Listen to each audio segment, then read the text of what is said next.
Assalamualaikum warahmatullahi wabarakatuh. Halo teman-teman semua, welcome to my channel. Sebelumnya, jangan lupa like and subscribe ya, oke? Dan berikan komentar di kolom komentar di bawah ini. Terima kasih. Baiklah, sebelumnya perkenalkan, nama saya Aisyah, NIM 19112424, dan teman saya yang di sebelah. Assalamualaikum warahmatullahi wabarakatuh. Perkenalkan, nama saya Arifur Rahman. Kami dari jurusan Pendidikan Agama Islam 3D STAI ANA 2 Kuala Tunggal. Kami sebagai kelompok 2 akan menjelaskan tentang beberapa masalah yang berhubungan dengan keimanan dan akhlak. Baiklah, sebelumnya saya akan menjelaskan latar belakang dari keimanan dan akhlak tersebut. Simak ya. Latar belakang dari keimanan dan akhlak. Manusia dalam menjalani kehidupan selalu berinteraksi dengan manusia lain atau saling keterikatan dengan melakukan interaksi sosial.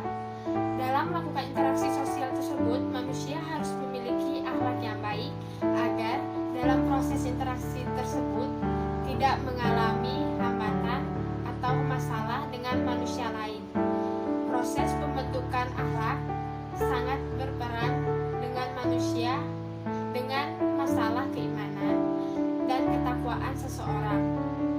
Keimanan dan ketakwaan seseorang berbanding lurus dengan akhlak seseorang itu sendiri, atau dengan kata lain, semakin baik keimanan dan ketakwaan seseorang, maka semakin baik pula akhlak seseorang itu tersendiri.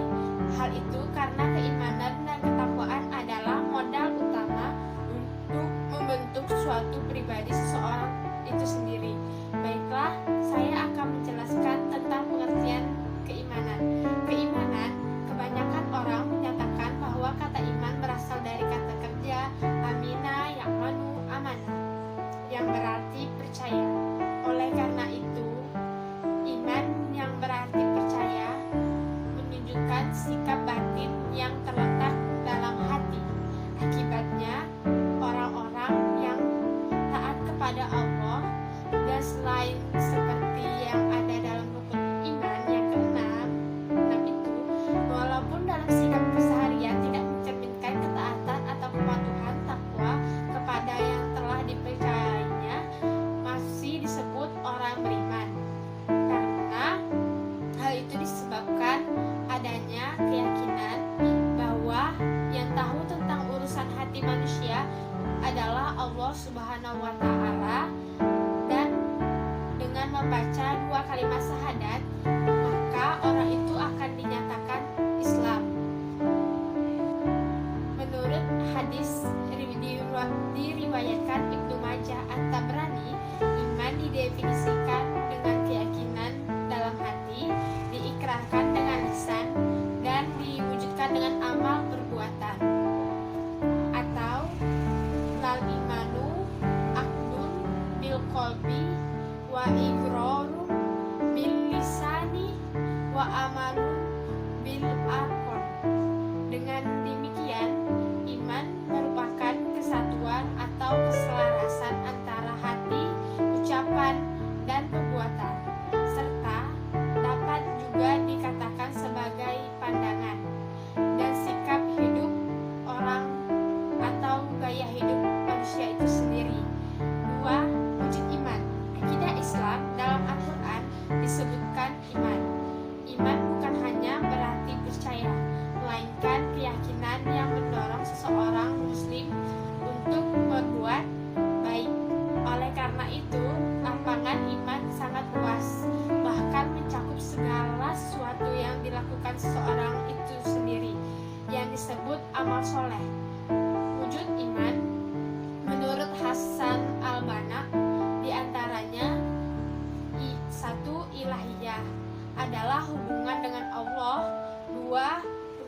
Ubuwah, kaitan dengan Nabi, Rasul, dan kitab mukjizat. 3. Ruhaniyah, kaitan dengan alam metafisika seperti malaikat, jin, syaitan, roh. 3.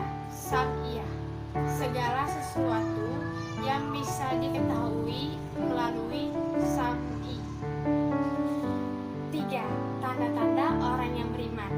Al-Quran menjelaskan tanda-tanda orang yang beriman sebagai berikut. 1. Jika disebutkan nama Allah Subhanahu wa Ta'ala, maka hatinya bergetar dan berusaha agar ilmu dari Allah tidak terlepas dari syaraf memorinya. Serta jika dibacakan ayat Al-Quran, maka bergejolak hatinya untuk segera melaksanakannya atau terus melaksanakannya. Yang kedua, senantiasa tawakal, yaitu bekerja keras berdasarkan kerangka ilmu Allah, diiringi dengan doa, yaitu harapan untuk tetap hidup dengan ajaran Allah menurut sunnah Rasul.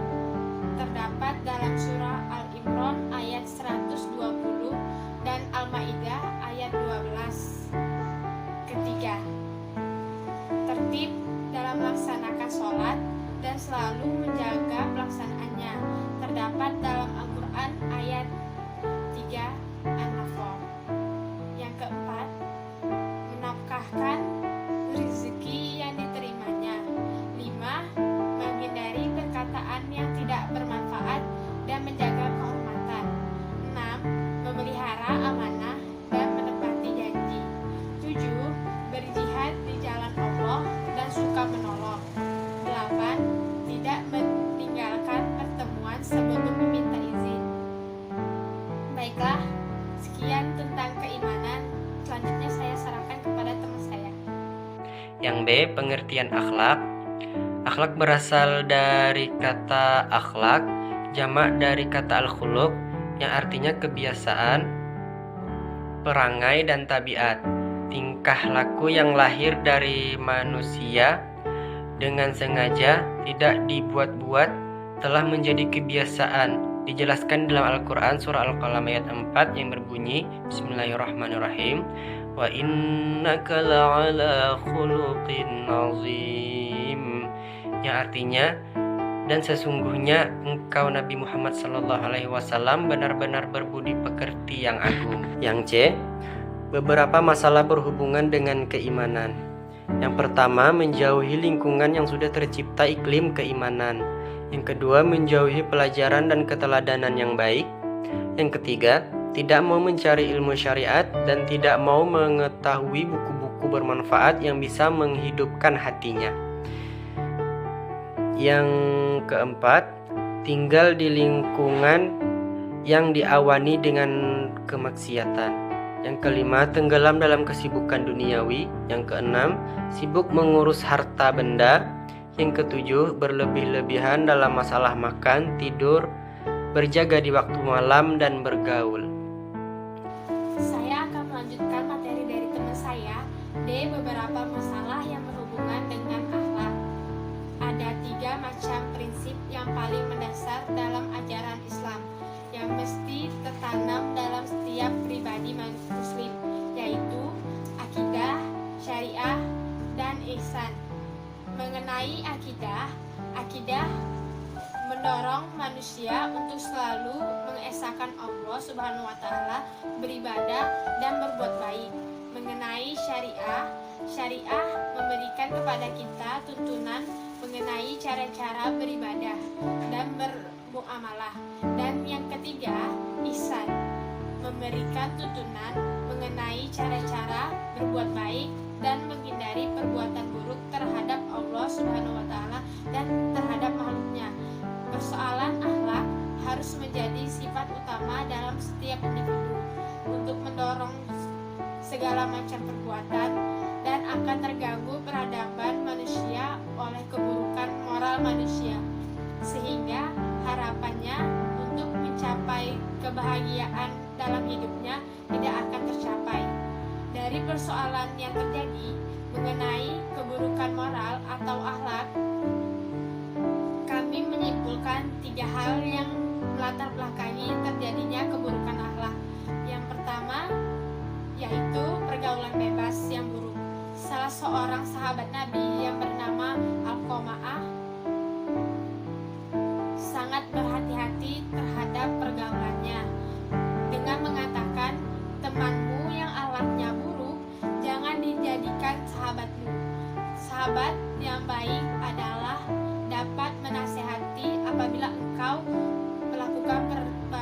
perbuatan buruk. Bahkan dikatakan apabila ada musuh yang bisa mendekatimu kepada Allah Subhanahu wa taala, maka hal itu lebih baik daripada teman akrab yang menjauhkanmu dari Allah Subhanahu wa taala. Pergaulan yang buruk dengan teman sebaya sangatlah berbahaya terhadap perkembangan akhlak. Begitu pentingnya memilih teman pergaulan. Maka Rasulullah Shallallahu alaihi wasallam bersabda dengan sering mengatakan bahwa agama yang dianut oleh seseorang dapat dilihat dari agama yang dianutnya oleh teman pergaulannya. Sifat buruk seseorang dapat dicontoh oleh teman permainannya. Hadis riwayat Abu Daud. 2. Akibat dari buku bacaan, tontonan, dan pengaruh pemikiran atau hedonime. Kemudian kemerosotan akhlak akibat dari buku bacaan, tontonan, dan pemikiran hedonime sangat gampang merasuk ke dalam pergaulan generasi muda. Pergaulannya dengan teman-temannya lebih tinggi frekuensinya dibandingkan dengan pergaulannya terhadap orang tuanya di rumah. Ini menjadi pekerjaan yang berat bagi orang tua. Dari pergaulannya di luar rumah, ia mendapat buku bacaan atau tontonan negatif dan pemikiran hedonisme yang dapat menyebabkan pengaruh pemikiran terhadap sikap dan perilakunya. 3. Lemahnya tingkat pendidikan generasi muda. Dan yang terakhir yaitu mengenai rendahnya pendidikan generasi muda, menyebabkan rendahnya iman dan ibadah pada dirinya. Kemudian kecenderungan nafsu tidak dapat dikendalikan lagi. Ia tidak lagi memiliki rasa malu dan sabar, kecuali hanya mampu menuruti keinginannya. Ditambah dengan pergaulan yang bebas dan buku bacaan dan tontonan yang buruk, maka inilah yang menjadi landasan terjadinya keburukan akhlak. Dari ketiga hal tersebut, maka akan menimbulkan sifat-sifat yang buruk yang tentu akan merusak peradaban manusia atau generasi muda, yaitu sifat akhlaku al-madmumah atau perbuatan buruk terhadap Tuhan dan sesama manusia dan makhluk lingkungannya. Maka itu akan membuat suatu kehancuran akhlak dalam bermasyarakat dan persaudaraan. Bahkan itu akan dapat membuat suatu kebinasaan dalam sebuah bangsa, seperti yang dikatakan Sauki Bey, bahwa artinya kekekalan suatu bangsa selama kekekalan akhlak tersebut. Jika akhlak itu lenyap, maka musnah pula bangsa itu. Akhlak buruk seseorang hanya berdampak negatif lebih kepada dirinya sendiri. Namun lain cerita jika itu menjadi akhlak buruk suatu bangsa, maka dampak negatif akan sangat luas, dan suatu bangsa yang bermoral buruk akan merusak agamanya, karena sering terjadi pelanggaran agama yang dilakukan oleh masyarakat itu sendiri, sehingga agama hanya menjadi mainan umatnya. Pada sejatinya agama harus difungsikan sebagai alat pengendalian dan pengontrolan bagi perbuatan manusia. Akhlak buruk juga berpengaruh keamanan masyarakat, seperti terjadinya pencurian, pembunuhan, dan lain sebagainya. Kehidupan masyarakat yang seharusnya mewujudkan sikap saling tolong-menolong dan saling memanfaatkan kemampuan masing-masing anggota masyarakatnya tidak dapat terwujud lantaran terganggunya oleh keburukan akhlak bangsa. Islam datang untuk membina dan mendidik manusia sebagai khalifah Allah di bumi ini, menanamkan perilaku baik, melaksanakannya dalam rumah tangga dan di masyarakat. Ibnu Taimiyah mengungkapkan bahwa keburukan akhlak seseorang itu karena hatinya kosong dari pendidikan dan ilmu pengetahuan, yang disebut dengan orang yang memiliki hati yang sakit atau mati. Oleh karena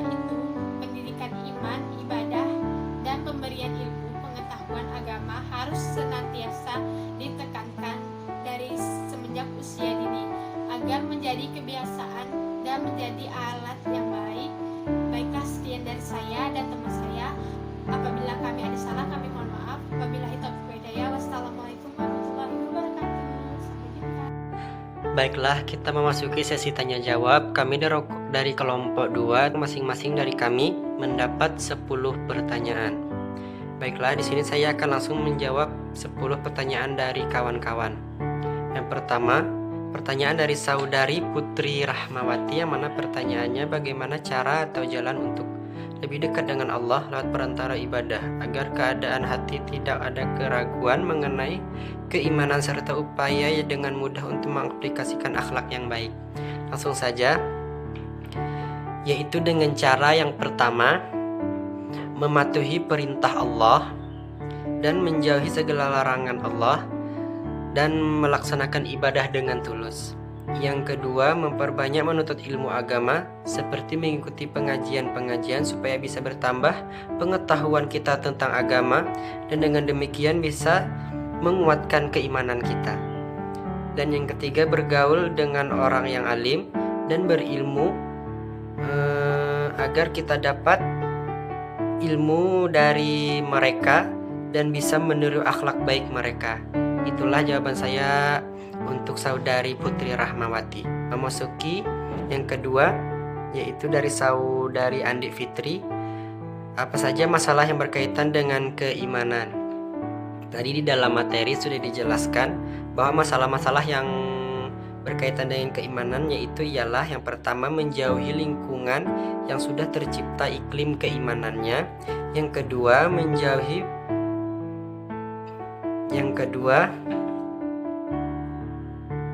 menjauhi pelajaran dan keteladanan yang baik. Yang ketiga, tidak mau mencari ilmu syariat. Yang keempat, keberadaan umat muslim atau kita tinggal di tengah-tengah lingkungan masyarakat yang diawani dengan kemaksiatan. Selanjutnya, tenggelam dalam kesibukan duniawi.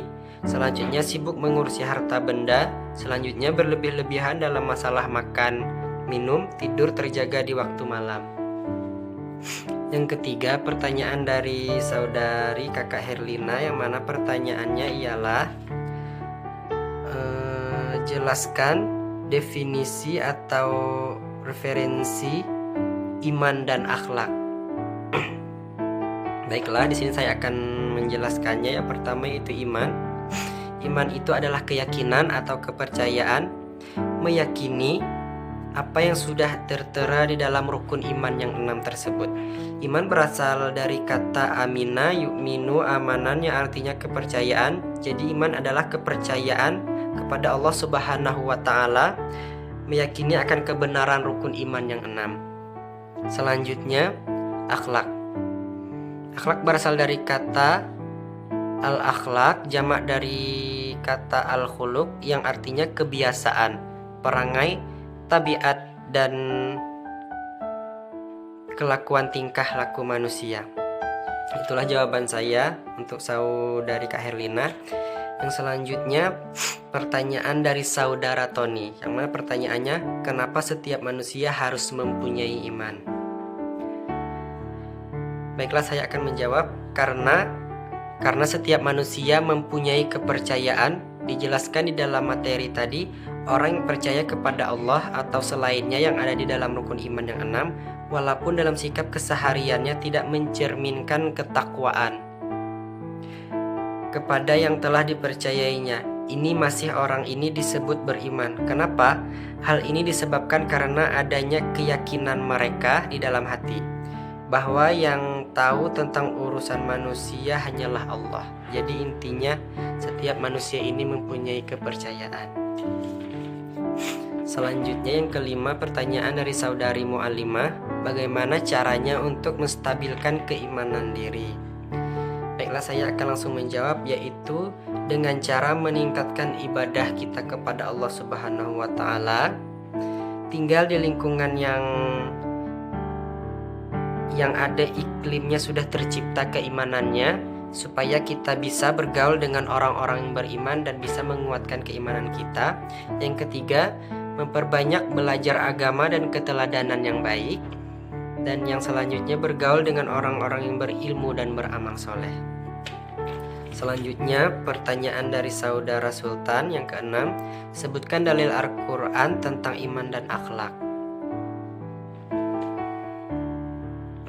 Baiklah, di sini saya akan langsung menjawab dari pertanyaan saudara Sultan, yaitu yang pertama, dalil tentang iman. A'udzubillahi minasyaitonirrajim. Bismillahirrahmanirrahim. Yuthabbitullahu alladhina amanu bilqawli tsabiti fil hayatid dunya wa fil akhirah wa yudhillullahu zalimin wa yaf'alullahu ma yasha. Yang artinya, Allah meneguhkan iman orang-orang yang beriman dengan ucapan yang teguh itu dalam kehidupan di dunia dan di akhirat, dan Allah menyesatkan orang-orang yang zalim, dan Allah berbuat apa yang Ia kehendaki. Dan selanjutnya ialah dalil tentang akhlak. Bismillahirrahmanirrahim. Wa innaka la'ala khuluqin azim. Al-Qalam ayat 4. Dan sungguh engkau berada di atas akhlak yang agung. Selanjutnya, Bismillahirrahmanirrahim. Laqad kana lakum fi rasulillahi uswatun hasanah liman kana yarjullaha wal yawmal akhir wa dzakarallaha katsira. Yang artinya, sesungguhnya telah ada pada diri Rasulullah bagi kalian contoh yang baik bagi orang-orang yang mengharap pertemuan dengan Allah dan hari akhir dan mengingat Allah dan dengan zikir yang banyak. Quran Surah Al-Ahzab ayat 21.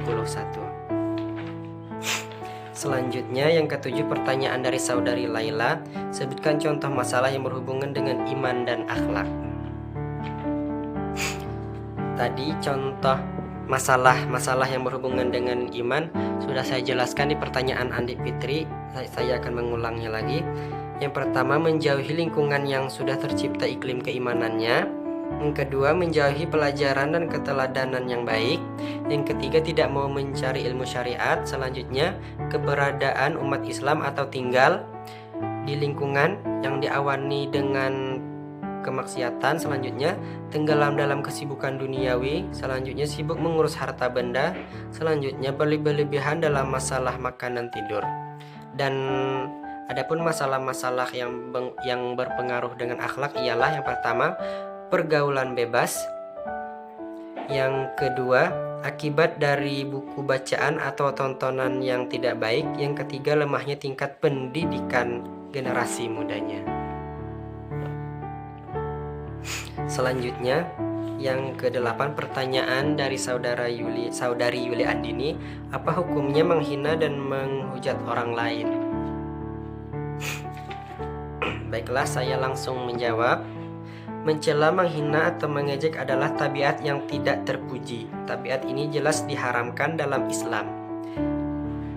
Kita orang muslim dan beriman harus menyayangi dan mengasihi kita sesama muslim, karena kita sesama muslim ini bersaudara.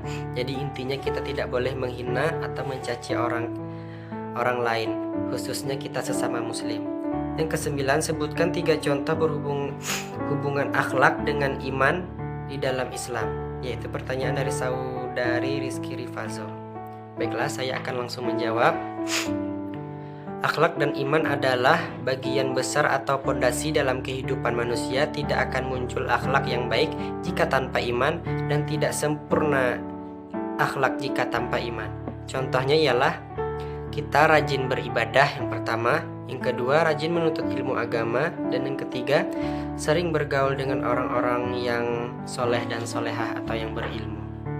Selanjutnya, yang terakhir, pertanyaan dari Lilik Rahmawati, apa hubungannya keimanan dan akhlak? Langsung saja, hubungan akhlak dan iman adalah saling menguatkan dan mendukung satu sama lain. Belum sempurna iman seseorang jika akhlaknya belum baik. Sebagai pondasi dalam kehidupan manusia, tidak akan muncul akhlak yang baik tanpa iman. Maka dari itu, akhlak dan iman tidak dapat dipisahkan. Itulah 10 pertanyaan dari saudara-saudari yang dari lokal kami yang sudah saya jawab. Lebih dan kurangnya mohon maaf. Wassalamualaikum warahmatullahi wabarakatuh. Baiklah, seperti yang dijelaskan teman saya, pada kali ini kita memiliki 10 sesi pertanyaan. Ya, kita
yaitu berasal dari faktor internal dan faktor eksternal. Faktor internal berkurangnya iman, pertama karena kebodohan, kedua kelalaian, ketiga perbuatan maksiat dan dosa, keempat nafsu yang mengajak kepada keburukan. Faktor eksternal berkurangnya iman, pertama syaitan musuh abadi manusia yang merupakan satu sebab penting eksternal yang mempengaruhi iman dan mengurangi kekokohannya. Kedua, dunia dan fitnah atau godaannya. Ketiga, temannya bergaul yang buruk. Baiklah, sekian untuk pertanyaan pertama. Saya akan melanjutkan menjawab pertanyaan kedua. Pertanyaannya, dua, bagaimana hubungan antara keimanan dan akhlak dalam konteks bermasyarakat? Jawaban saya yaitu keimanan adalah gudang akhlak yang kokoh.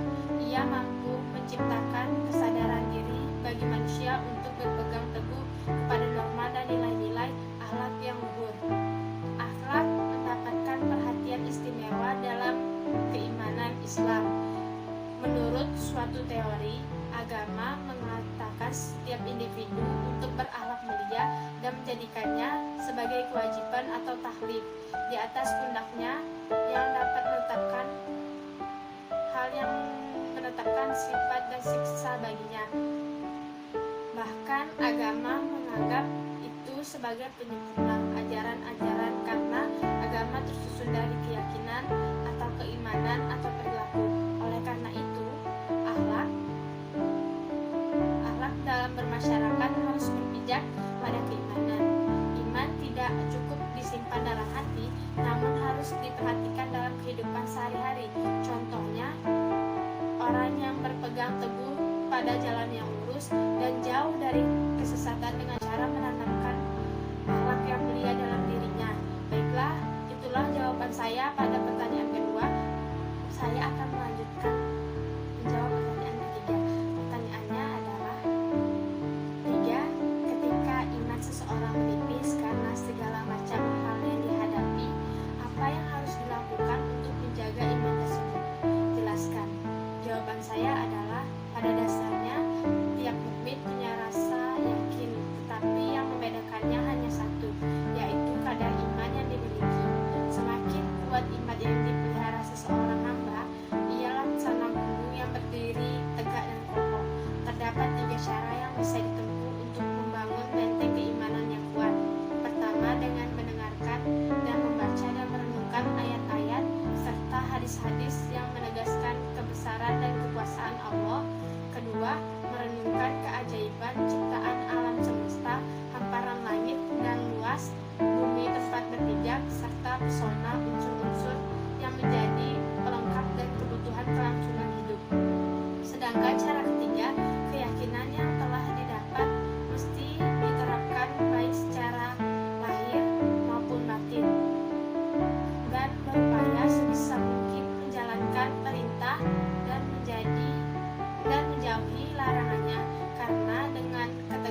bahwa pendidikan budi pekerti dan akhlak adalah jiwa dan tujuan pendidikan Islam. Pembentukan akhlak dilakukan berdasarkan unsur asumsi bahwa akhlak adalah hasil usaha pendidikan dan latihan keras suatu pembinaan muktasobah, bukan terjadi dengan sendirinya. Potensi rohaniah yang ada dalam diri manusia, termasuk dalam akal, nafsu amarah, dan nafsu syahwat, fitrah, kata hati, hati nurani, dan intuisi dibina secara optimal dengan cara dan pendekatan yang tepat serta akurat.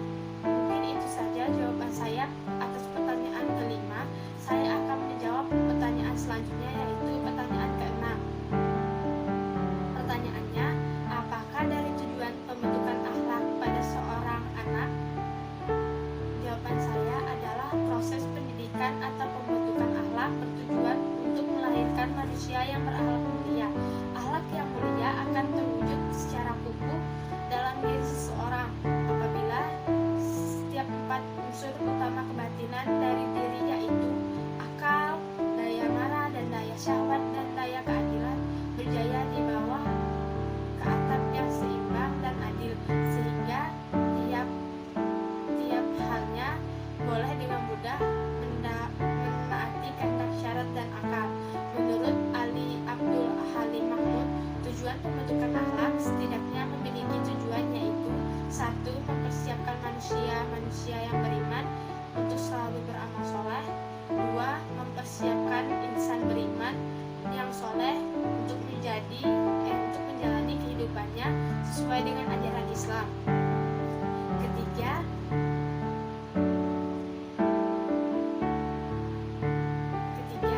mempersiapkan insan yang beriman yang soleh yang bisa berinteraksi secara baik dengan sesamanya, baik dengan orang muslim maupun non-muslim. Keempat, mempersiapkan insan yang beriman dan soleh yang mampu dan mau mengajak kaum baik untuk ke jalan Allah, melaksanakan amal ma'ruf nahi munkar.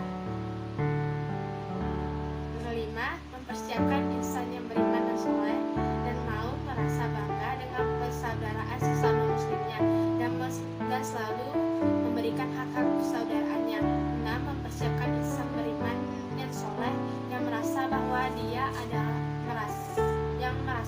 dia berasal dari loyalitas agama yang tinggi.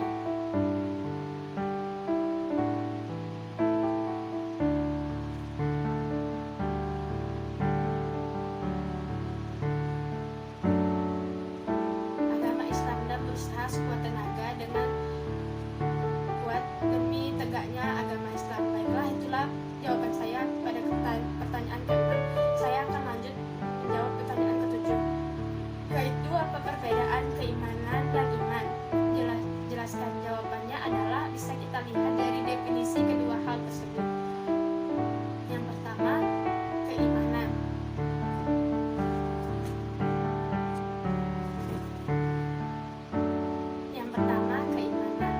Keimanan sering disalahpahami dengan percaya. Keimanan dalam Islam diawali dengan usaha-usaha memahami kejadian dan kondisi alam, sehingga timbul dari sana pengetahuan akan adanya yang mengatur alam semesta ini. Dari pengetahuan tersebut, kemudian akal dan berusaha memahami esensi dari pengetahuan yang didapatkan. Kedua, iman. Iman berasal dari kata kerja amana yu'minu, yang berarti percaya atau membenarkan. Perkataan iman yang berarti membenarkan itu disebutkan dalam Al-Quran, di antaranya surah At-Taubah ayat 62 yang dimaksud artinya dia, Muhammad, membenarkan, yaitu mempercayai, membenarkan kepada Allah, membenarkan kepada orang-orang yang beriman.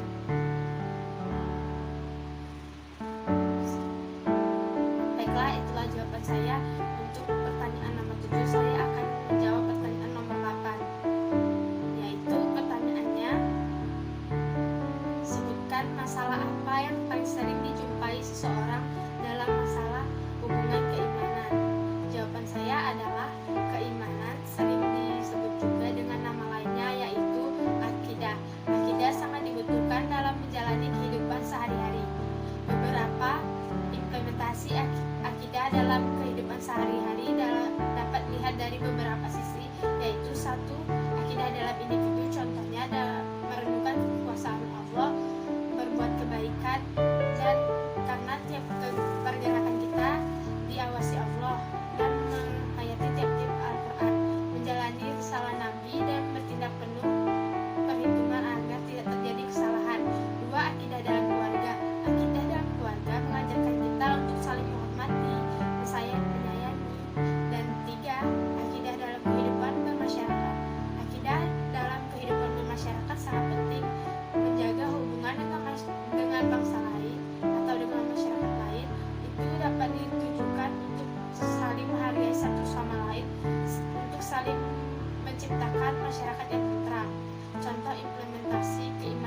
manusia itu sama di hadapan Allah. 4. Akidah dalam kehidupan bernegara. Setelah terciptanya akidah suatu masyarakat, maka akan muncul pula kehidupan bernegara yang lebih baik dan masyarakat yang baik pada negara itu sendiri. Karena negara pada pemerintahan, implementasi akidah yang terakhir adalah implementasi pada pemerintahan yang dapat menghasilkan masyarakat yang bagus pada negara itu sendiri. Baiklah, itulah jawaban saya pada pertanyaan nomor 8. Baiklah, saya akan menjawab pertanyaan ke-9, yaitu 9. Bagaimana bentuk akhlak seseorang anak yang watak yang sifatnya keras? Jawaban saya adalah dengan menerapkan metode pendidikan anak.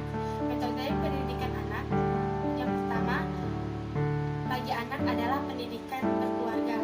Anak-anak yang terlahir dalam keluarga yang baik dan teratur tentunya akan mempunyai masa depan yang cerah, menjadi generasi yang baik. Sebaliknya, anak-anak yang tidak terurus dan kurang kasih sayang dari orang tuanya akan kemungkinan besar anak tersebut menjadi generasi yang tidak sesuai dengan harapan bangsa dan agama. Adapun metode pendidikan akhlak adalah sebagai berikut. 1. Metode keteladanan. Metode keteladanan adalah metode uswatun hasanah yang dicontohkan oleh orang tua itu sendiri. Orang tua harus memberikan contoh yang baik terhadap anak tersebut, karena kecenderungan anak memiliki peniru yang baik pada masa itu. 2. Metode pembiasaan. Metode pembiasaan anak pada usia dini. Anak harus dibiasakan dengan kegiatan-kegiatan yang baik, dilatih untuk melakukan tingkah laku yang baik, diajari sopan santun dan sebagainya. Ketiga, metode nasihat. Metode nasihat dapat dibukakan mata anak-anak pada hakikatnya, mendorongnya pada situasi luhur, diisi dengan Islam. Metode Islam. 4. Metode perhatian. Dalam metode pendidikan adalah dengan mencurahkan perhatian dan memfokuskan pada perkembangan anak, menyiapkan spiritual, dan selain itu juga mempertanyakan tentang situasi pendidikan jasmani dan rohani dan daya hasil ilmiah anak tersebut. Sekian dari saya untuk pertanyaan ke-9. Saya akan menjawab pertanyaan terakhir dari teman-teman, yaitu pertanyaan ke-10. Pertanyaannya, ada sebuah permainan yang di dalamnya mengandung sebuah fitnah dan dijadikan lelucon sebagai orang yang mempunyai keimanan. Apa yang harus kita lakukan terhadap permainan tersebut? Jawabannya adalah jika permainan tersebut banyak mengandung fitnah, lebih baik sebagai pemain dihindari permainan tersebut.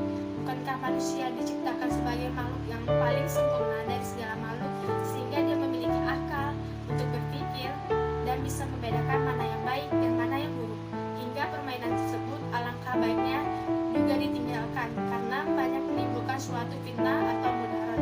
Sekian dari saya dan teman saya. Apabila ada salah kata, kami mohon maaf. Wabillahi taufiq wal hidayah. Wassalamualaikum